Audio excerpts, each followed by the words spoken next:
এক নাম্বার হলো আমাদের আলোচনা হয়েছে আজকে বেশিরভাগ সময় হলো র্যাব পুনর্গঠনের, র্যাব এই পুনর্গঠন কিভাবে হবে, এটা এই নামে থাকবে কিনা, এই ড্রেস থাকবে কিনা, বা এই ফোর্স থাকবে কিনা, বা কিভাবে অর্গানাইজ হবে, এই জন্য আমরা একটা কমিটি করে দিয়েছি।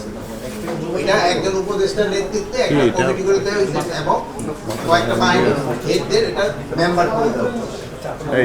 ভাই এটার মনে বিজ্ঞানীরা ডাকবেন জীবন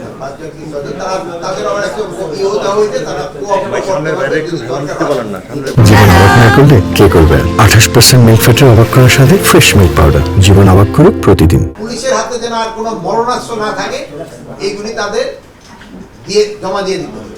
কোনো মরণাস্ত্র পুলিশের হাতে থাকবে না, বাট এবি ব্যাটালিয়নের হাতে থাকবে।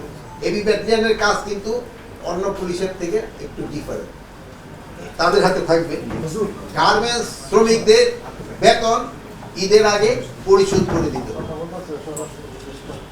যারা বেতন পাওয়ার যোগ্য তাদের বেতন দিতে হবে, কিন্তু আবার যেসব শ্রমিকরা তাদের কোনো অবৈধ দাবি নিয়ে যদি রাস্তায় হাঁটে, তাদের আমরা কিন্তু কোনো অবস্থায় রাস্তায় বা কোথাও শান্ত করতে দেব না। তাদের বৈধ দাবি মালিকরা অবশ্যই পরিশোধ করতে হবে।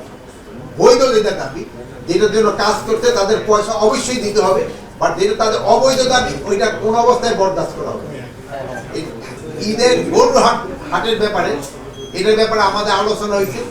ঈদের গরুর হাটের ব্যাপারে আপনারা জানেন যে অনেক সময় এই টাকা পয়সা হয়ে যায়, মানে চিন্তায় হয়, তারপর অনেক সময় বিভিন্ন মলম টলম ব্যবহার করে। এই জন্য আমরা এবার একটা ইনস্ট্রাকশন দিচ্ছি হিসেবে চিফ এক্সিকিউটিভ ছিল, তারা এখানে এরা করে নাকি ই রাখে, ভলান্টিয়ার রাখে হলো ওদেরকে ওই ইটা দিয়ে গেছে কিনা কি বলে হাসিয়ার টাকা, ওই ভলান্টিয়ার রাখে হলো তারা ইজারা দেয়।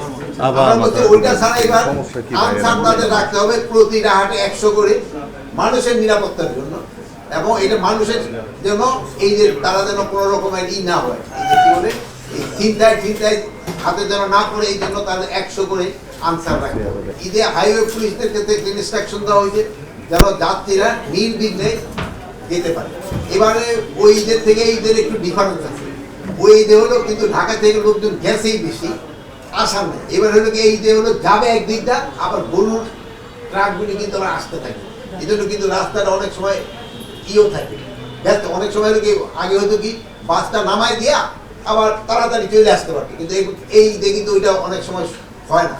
এই জন্য এইগুলির ব্যাপারে হাইওয়ে পুলিশকে ইনস্ট্রাকশন দেওয়া হয়েছে, এবং রাস্তায় যেন কোনো রকমের কোনো ধরনের চাঁদাবাজি না হয়, কোনো ধরনের যেন চাঁদাবাজি না হয়। ইন্টারেস্ট অর্গানাইজেশনগুলি বলে দেওয়া হয়েছে, কোনো পয়েন্টে যদি চাঁদাবাজি হয় তারা ব্যবস্থা যায়।